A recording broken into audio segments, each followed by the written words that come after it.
네, 반갑습니다. 마르스 김동석의 리얼 주식입니다. 오늘 마르스 김동석의 리얼 주식은 외국인 30조 투자입니다. 1년에 260배 성장 중인 NFT 저평가 대장주 공개하니까요. 영상 처음부터 끝까지 꼭 시청해 주시길 바라겠습니다. 그 이전에 저희 마르스 김동석의 리얼 주식 유튜브가 여러분들의 사랑으로 빠른 성장 나오고 있습니다. 현재 구독자 28,700명이고요. 3만 명을 향해 달려가고 있습니다.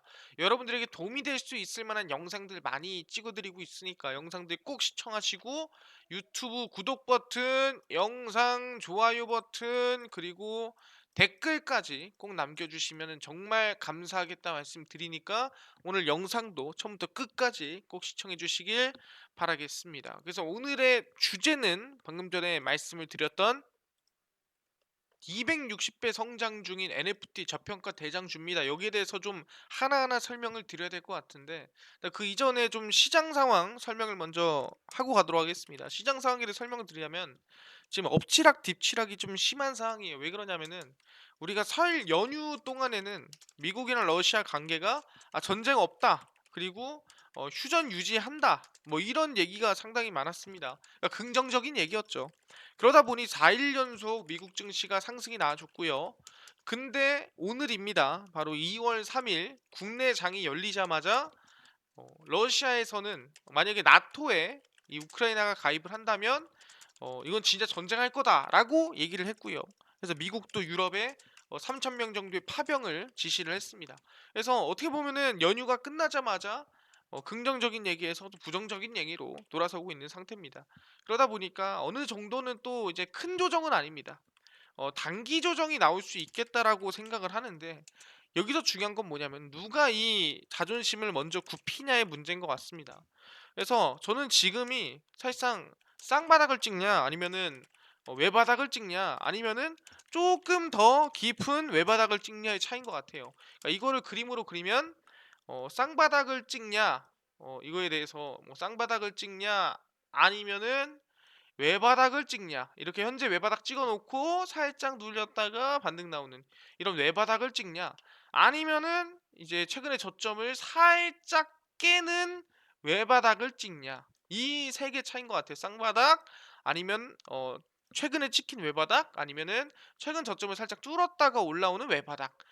사실상 어떻게 보면 누군가는 쌍바닥이라 하겠지만 저는 한 번 찍으면 외바닥이라고 표현을 합니다. 그래서 쌍바닥이냐 아니면 외바닥이냐의 문제인 것 같고 어쨌든 지금은 매수할 기회인 거는 맞는 것 같습니다. 3월에 테이퍼링이 끝이 나고 금리 인상이 시작되면은 아마 증시가 덜 흔들 가능성이 높아요. 그래서 2월, 3월은 저 매수 기회다라고 말씀드리고 거기에 맞춰서 오늘 제가 알려드릴 종목은 1년에 260배 성장 중인 NFT 저평가주에 대해서 정리해드리니까 집중해서 배우시면 될 것 같습니다. 아니 언제적 NFT냐 이미 다 지난 거 아니냐라고 하겠지만 우리가 2021년도에 봤던 NFT 파동은 사실상 그냥 신기하니까 움직인 파동이에요. 이런 게 있구나. 대단하구나. 한 파동이고 이제부터 움직이는 NFT의 파동은 실질적인 수혜주만 움직이는 파동이다라고 생각하시면 될 것 같아요. 그냥 만든다 해서 올라가는 게 아니라 그래서 NFT가 어떤 이슈를 통해서 어떻게 어떤 종목들이 움직이는가 이제는 규제도 나오고 법안도 나오고 이제는 질서도 나오는 그런 실질적인 우리가 이제 실제 이 와닿을 수 있는 그런 상태라고 생각하시면 될 것 같습니다. 그래서 하나하나 말씀드리겠는데 일단 NFT 기반 자금 세탁 굉장히 증가세가 늘고 있습니다. 그래서 약 2021년도에만 140만 달러 규모로 NFT가 거래가 됐다고 합니다. NFT를 그냥 뭐 개떡 같은 걸 띡 올려놓고 이거를 그냥 100억 주고 사는 거야. 그래서 그 돈을 100억 주고 사고 이제 세탁을 시키는 거죠. 그래서 세탁을 시킴으로써 NFT를 통해 사실상 뭐 불법 자금이나 또 여러 자금을 마련했다라고 나오는 거고 전 세계 NFT 시장 급성장 가운데 NFT를 이용한 불법 자금 세탁 규모도 급증하고 있는 것으로 나타났습니다. 그러니까 이제 규제가 필요하고 기준이 필요하다는 얘기죠. 블록체인 분석 업체 체인 애널리스트에 따르면 2021년 NFT 마켓과 관련된 두 개의 이더리움 스마트 계약 플랫폼에 약 53조에 달하는 암호화폐가 이체가 됐고요. 전년도인 2020년도에는 1277억에 약 400배 이상 증가한 규모입니다. 1년 만에 400배가 성장이 나온 거죠.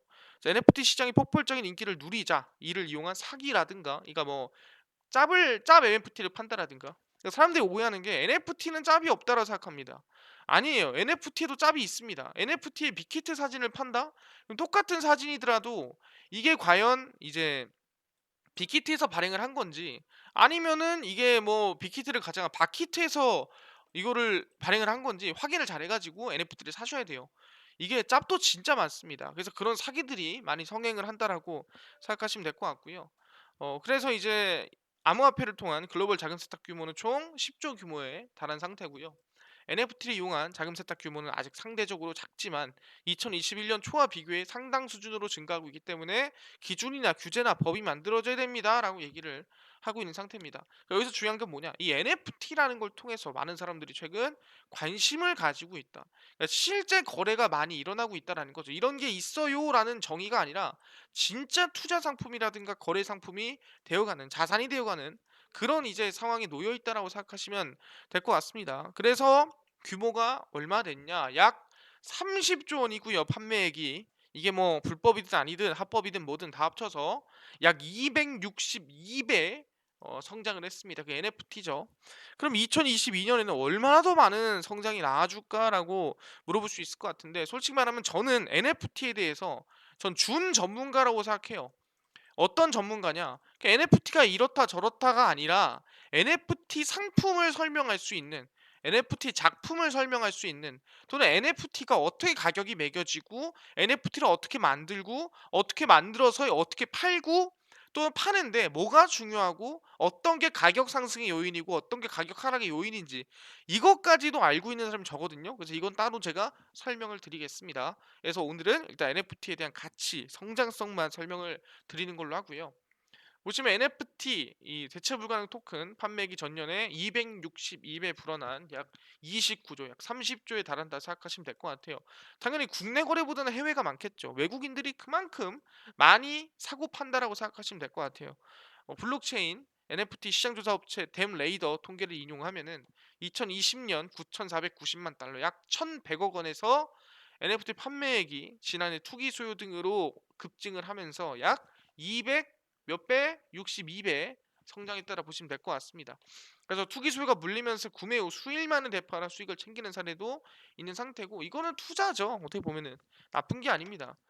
넌 펀저블닷컴에 따르면 지난해 팔린 NFT 가운데 최고가는 비풀이라는 예명으로 활동하는 디지털 아티스트 마이크 원켈만의 작품인 지난 3월 크리스티 경매에서 기록 약 6,930만 달러, 약 828억 원이었습니다. 그래서 이 비풀 방금 말씀드린 이 디지털 아티스트 원켈만의 작품이 밑에 있어요. 놓치면 이겁니다. 이게 6,930만 달러에 팔린 비풀의 NFT 작품이고요. 매일 첫 5천일이라는 작품입니다. 우리가 흔히 NFT 하면은 나오는 이미지 중 하나가 이게 가장 대표적입니다. 정말 많이 팔리고 정말 많이 만들어진 그런 이미지라 생각하시면 될 것 같고요. 그래서 이거는 우리 집에 걸 수도 없고요. 이거는 내가 어디에 뭐 휴대폰에 넣어 다니든가 디지털로 있는 자산인 거예요. 근데 사실상 저는 지금 가격 안 알아봤지만 이게 더 가격이 오르지 않았을까라는 개인적인 생각입니다. 너무나도 노출이 많이 돼서 여러 그런 부분이고요. 그래서 쭉 보면은 일반적인 거래 가격 범위는 100에서 1천 달러였습니다. 그래서 지난해 이뤄진 NFT 거래 85%가 거래자 가운데 10%에 집중이 돼 있다라고 생각하시면 될 것 같고 그날 자료 수집 범위에 따라 집계된 NFT 판매액의 차이가 나타나고 있다면서 크립토 슬램과 넌펀저블닷컴이 각각 집계한 지난 판매액은 약 183억 달러와 157억 달러였다고 생각하시면 됩니다. 이게 20조 수준이죠. 그래서 NFT 가격 변동폭도 큰 상황이고 크립토펑크 NFT 이게 NFT 이름이에요. 지난 7월 10만 달러에서 11월 50만 달러까지 올랐다가 12월 35만 달러 떨어지기도 했습니다. 5배까지 뛰었다가 거기서 다시 마이너스 뭐 30%까지 또 하락을 했다가 뭐 올랐다 빠졌다가 거의 뭐 비트코인급으로 상승 하락이 강하다라고 생각하시면 될 것 같습니다. 이 정도로 지금 NFT 시장이 늘어나고 있고 폭발적으로 성장하고 있는 상태입니다. 얘기했죠. 1년 만에 260배 올랐으면은 2년 만에 몇 배나 뛸까? 솔직히 예상이 안 간다라는 거예요. 왜냐면은 지금 사실상 대한민국도 그렇고 NFT 시장이 미국이라든가 해외 시장에서만 조금 유명하거든요. 대한민국 NFT 뭐 메타갤럭시아라든가 아니면 어피트라든가 이런 NFT 거래소 가면은 안에 뭐 솔직히 별거 없어요. 진짜 뭐 없습니다. 그나마 좀 괜찮아 보인다라고 하는, 저는 개인적으로 그런 이 거래소가 있다면 클립드롭스라고 있습니다. 이 클립드롭스가 뭐냐면은 카카오에서 만든 거예요. 그래서 여기가 그나마 조금 볼만하고, 다른 NFT 거래소는 볼 게 없어요. 해외 거래소 오픈시라든가 아니면은 라리블이라든가, 이런 라리블 오픈시 가야 우리가 지금 뭐 몇억, 뭐 50억, 100억 하는 그런 상품들을 또는 NFT들을 볼 수가 있습니다. 그래서 오픈시나 라리블에서는 여러분들이 돈을 내고 NFT를 직접 만들어낼 수도 있고요. 판매를 할 수도 있고 경매에 붙일 수도 있습니다. 그래서 저 개인적으로 NFT가 이제는 앞으로 우리가 상품이라고 또는 작품이라고 생각하지 못했던 것들이 다 NFT로서 아마 가격이 매기지 않을까 생각하고요. 여기 팔린 NFT가 모두 예술 작품이 아니고요.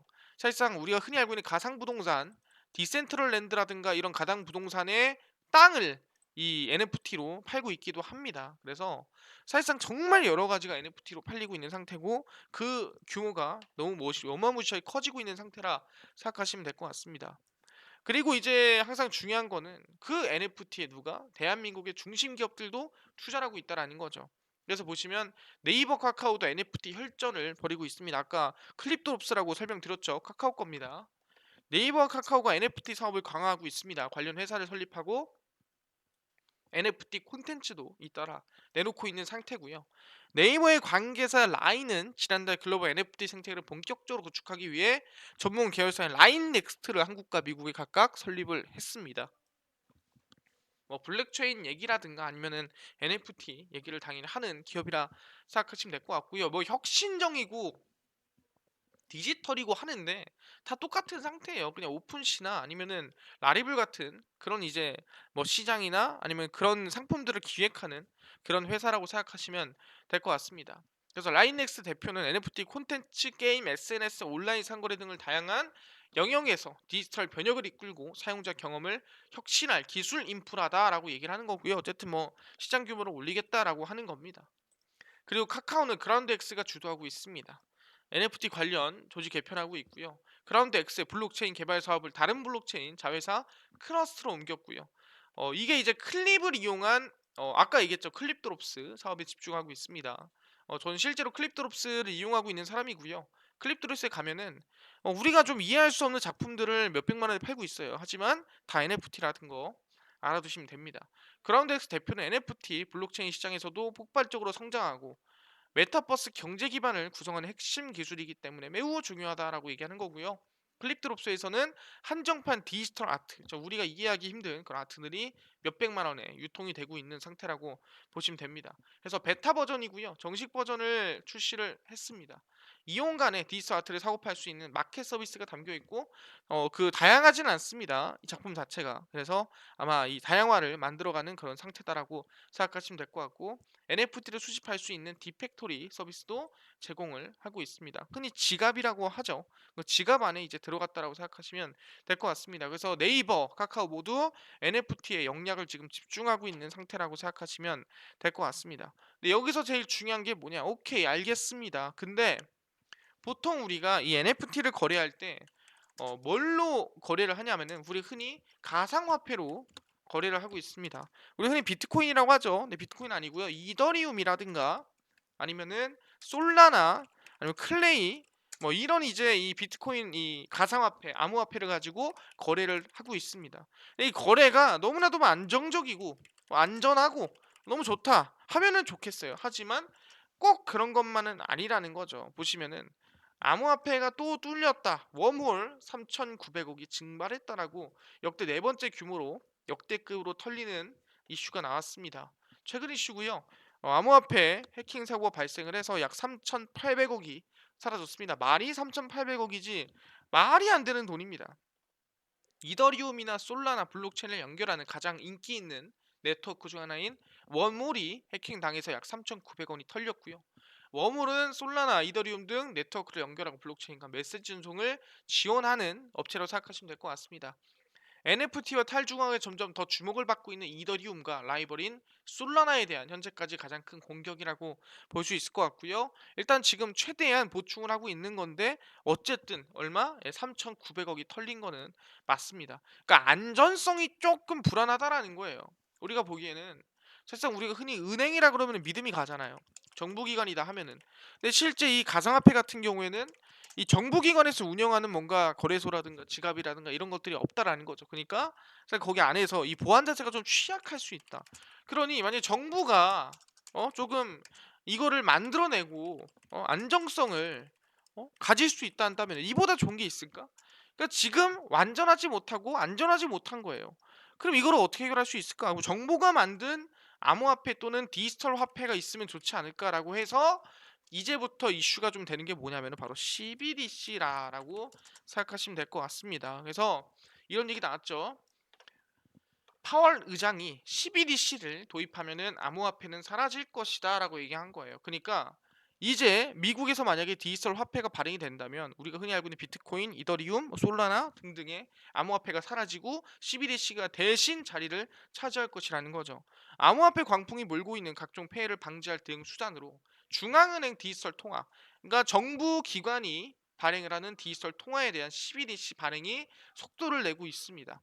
그간 CBDC 도입에 신중한 자세를 보여온 미국 중앙은행 연준이 파월 의장이 지난 13일 의회 청문회에서 디지털 달러를 도입하면 암호화폐 및 스테이블 코인, 이 스테이블 코인이 뭐냐면은 이제 달러를 이제 기반으로 한 코인이 있어요. 이거를 그러니까 이게 진짜 안전자산은 아니야. 안전자산은 아닌데 이제 달러를 기반으로 한 코인이기 때문에 좀 안정적인 코인이라는 거죠. 그래서 보통 이 우리가 그런 코인들을 스테이블 코인이라 부르고 있고요. 그래서 이 코인들 같은 것들이 사실상 없어질 수 있다라고 얘기를 하는 겁니다. 세계 각국에서 중국이 이미 주요 도시에서 디지털 위안화를 실험하고 통용하고 있는 등 CBDC 도입에 가장 선행적인 분위기를 내고 있는 상태고요. 파월 의장의 CBDC 관련 발언은 최근 유럽연합 중앙은행인 ECB가 디지털 유로 도입 계획을 밝히면서 적극적인 자세를 이어가고 있는 상태라고 보시면 될 것 같습니다. 근데 중요한 게 뭐냐 한다면 이게 2021년 7월 25일이에요. 그러니까 지금부터 약 한 6개월 전에 나왔던 기사라고 보시면 될 것 같습니다. 아, CBDC를 도입하면은 암호화폐는 사라질 수 있겠구나라고 생각을 하는 거예요. 아니 그러면은 제일 중요한 게 뭐예요? 그래서 파월은 CBDC를 도입할 생각이 있는가? 근데 이게 CBDC라는 게 간단한 문제가 아닙니다. 정말 이 우리가 흔히 알고 있는 중심 화폐, 달러를 뒤흔들 수 있는 그런 시스템이기 때문에 파월이 언급하기에 너무나도 부담되는 그런 단어예요. 파월 한마디에 금리가 상승하고 급락하는 가운데 단어 한 개 한 개를 신중하게 얘기한단 말이에요. 그럼 얘기하는 게 여기서 과연 파월이 무슨 의견을 하겠는가? 아니면 아니라 할 거고요. 맞으면 맞다고 할 겁니다. 근데 애매한 태도는 안 가질 거예요. 그래서 이번에 보니 미국 연준 디지털 달러 첫걸음 CBDC 보고서를 발간을 했습니다. 사실상 디지털 달러 보고서를 작년부터 발간한다고 했는데 그게 이제 2022년 1월에 나왔습니다. 중앙은행 디지털 화폐 관련 보고서를 발행을 했고요. CBDC에 대한 분석 결과 보고서입니다. 하겠다 안 하겠다가 아니에요. 이거는 CBDC가 이럴 것 같다 저럴 것 같다 이렇게 하면 될 것 같다 저렇게 안 될 것 같다 이런 분석 보고서라고 생각하시면 될 것 같습니다. 근데 여기서 중요한 건 뭐다? 미국 중앙은행이 디지털 화폐에 대해 본격적으로 논의를 시작했다. 관심을 두고 얘기를 하기 시작했다는 건 뭐냐? 이거는 아까 얘기한 대로 엄청난 파장이 있을 거라고 생각하지만 감당할 수 있을 정도로 가치가 있다라고 인정을 한 겁니다, 파월이. 왜냐면 파월이 전에 인플레이션에 대해서 인정을 안 했었거든요, 아예. 인정을 안 하다가 인플레이션이 이제 사실상 우리가 어느 정도 만들어졌다라는 걸 인정을 한 순간에 있었고요. 그때부터 이제 테이퍼링에 대한 발언을 시작했습니다. 그런 것처럼 CBDC에 대해서 언급을 하기 시작했다라는 건 CBDC 발행에 어느 정도 치우쳐져 있다라는 걸 우리는 예측할 수 있을 것 같아요. 네, 보시면은 40페이지에 걸친 CBDC 관련 보고서를 발표했고요. 찬반 논쟁 내용과 연준 입장 등이 정리가 됐다라고 생각하시면 될 것 같아요. 공식적인 완전한 첫걸음이고요. 그냥 언급이 아니에요. 완전히 정리된 내용입니다. 그런 부분이라 보시면 될 것 같고요. 금융 시스템이 발달하지 않은 신흥국에서 논의되기 시작했고 CBDC는 은행 계좌가 없어도 누구나 편리하게 금융 생활을 할 수 있게끔 만드는 겁니다. 그러니까 우리가 현금을 없애고 아예 디지털로 발행을 해서 디지털로 만들어진 거는 디지털로만 왔다 갔다 하는 거예요. 그럼 뭐예요? 투명한 거죠. 돈 세탁이라는 게 불가능한 거예요. 현금화라는 게 불가능한 겁니다. 이게 디지털 화폐야. 그럼 돈 만드는데 돈도 안 들어가고 그다음에 이제 돈 세탁도 안 되고 이게 정말 투명성이 있고 하니까 좋은 거 아니냐라고 얘기를 하는 겁니다. 하지만 CBDC를 통해 디지털의 자칫 화폐 주권, 그러니까 우리가 흔히 알고 있는 달러의 주권을 뺏길 수 있다라는 문제가 있다라는 거죠. 그래서 CBDC는 사실상 우리가 흔히 뭐 지역 화폐나 아니면 우리가 카드 결제나 이런 거 이미 하고 있기 때문에 뭐 만들어진다고 해서 대단한 변화가 생기진 않을 것이다. 하지만 그 안에서 아까 얘기한 대로 코인이라든가 이런 것들이 좀 없어질 수 있다라고 얘기를 하는 거죠. 그래서 CBDC가 발행할 때 문제점이라든가 발행할 때 뭐 여러 가지 제한되는 점 이런 것들을 지금 얘기를 한 상태라고 보시면 될 것 같고요. 그래서 정확히 뭐라고 했는데라고 물어볼 수 있을 것 같아요.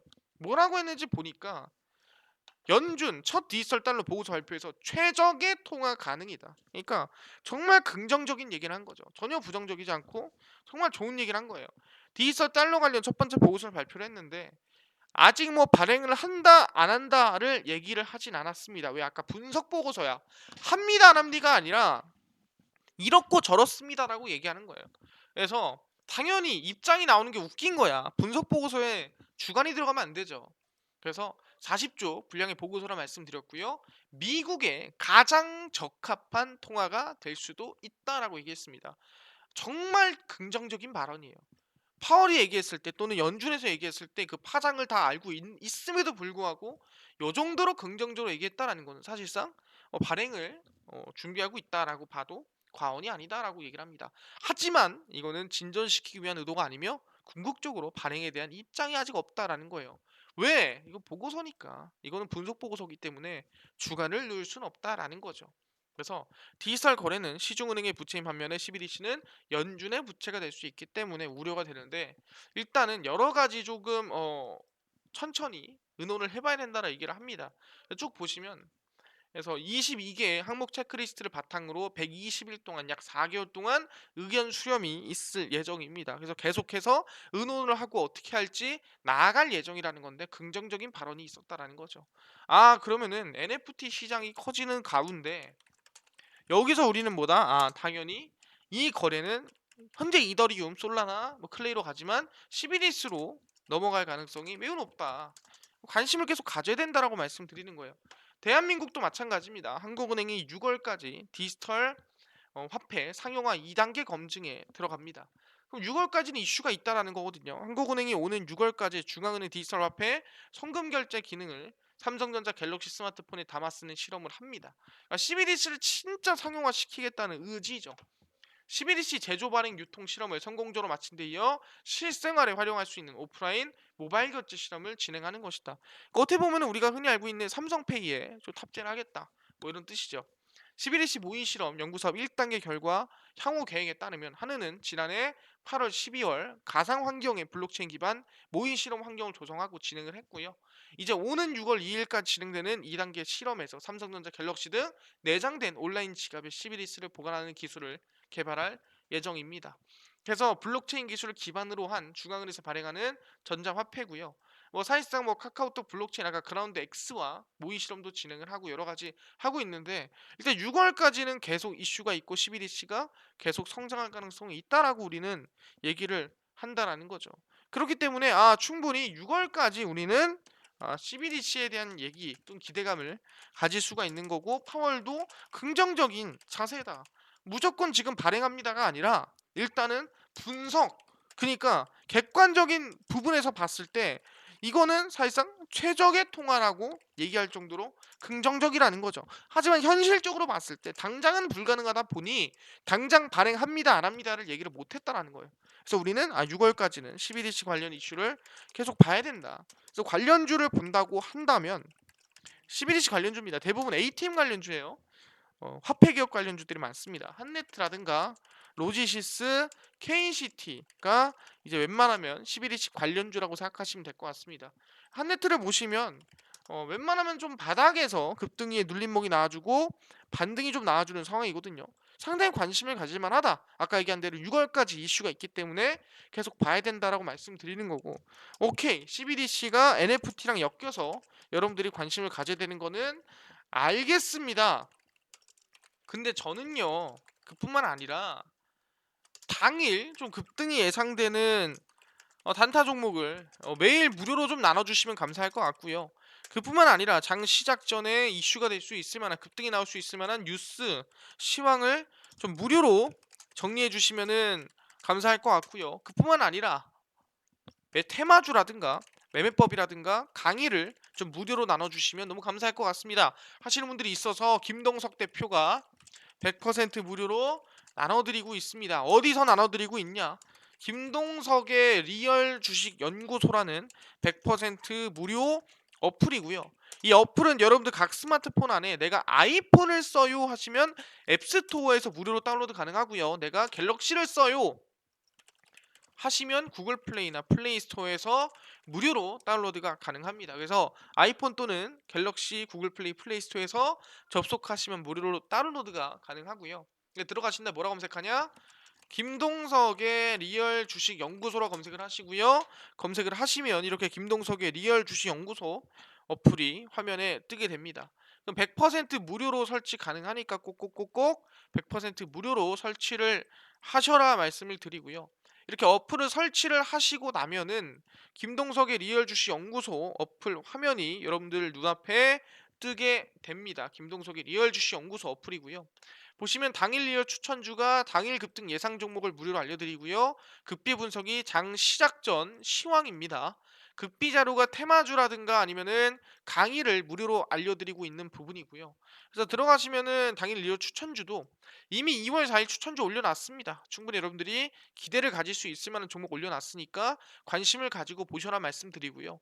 그래서 카카오톡 방도 오픈합니다. 그래서 입장하고 싶다 하시는 분들은 이거 꼭 필독해서 신청하시면 좋겠다라고 말씀을 드립니다. 사실상 1월에 승률이 다들 안 좋았을 거예요. 근데 1월 시장 빠졌음에도 불구하고 승률 66%. 그러니까 뭐 10종목 찍으면 7개, 6개 수익이고 한 3개 정도 손절이 나가는 뭐 나쁘지 않은 하락장에서 승률이었다 말씀드리고 16%, 6%, 21%, 11%등 나쁘지 않은 수익이었으니까 오히려 반등 나오는 2월은 더 괜찮은 수익이 나오지 않을까 생각하니까 2월 추천주 무료로 확인하시면 될 것 같고요. 이뿐만 아니라 급비 분석에서는 장 시작 전 시황을 무료로 올려드립니다. 해외 증시부터 국내 이슈까지 전부 정리해 드리니까 다른 거 볼 필요 없습니다. 이 이슈만 보더라도 오늘 이슈 다 봤다라고 생각하시면 될 것 같고요. 무료입니다. 그리고 극비 자료에서는 테마주라든가 기술적 분석 다 올려드립니다. 오늘 SM 관련주, 뭐 기술적 분석, 테마주 매일매일 올려드리고 있습니다. 그러니까 왜 이슈가 됐는지부터 시작을 해서 어떤 종목이 있는지까지 다 정리를 해드리고 있으니까 꼭꼭꼭 들어와서 테마주, 그다음 기술적 분석 전부 다 무료로 알아가시면 좋을 것 같습니다. 그래서 김동석의 리얼 주식 연구소 100% 무료 어플입니다. 종목 시황 테마주 강의 다 무료로 알아가시면 좋겠다는 말씀드리고요. 이 어플뿐만이 아니라 우리 김동석의 리얼 주식 유튜브 여러분들의 사랑으로 커가고 있습니다. 우리 구독자 3만 명 향해 달려가고 있고요. 3만 명 이벤트 진행할 거예요. 그러니까 유튜브 구독, 영상 좋아요, 그리고 댓글까지 남겨주시면 정말 감사하겠다 말씀드리니까 오늘 영상 시청해 주셔서 너무 감사하고요. 다음 영상 기대 많이 해주셔라 말씀을 드리겠습니다. 감사합니다.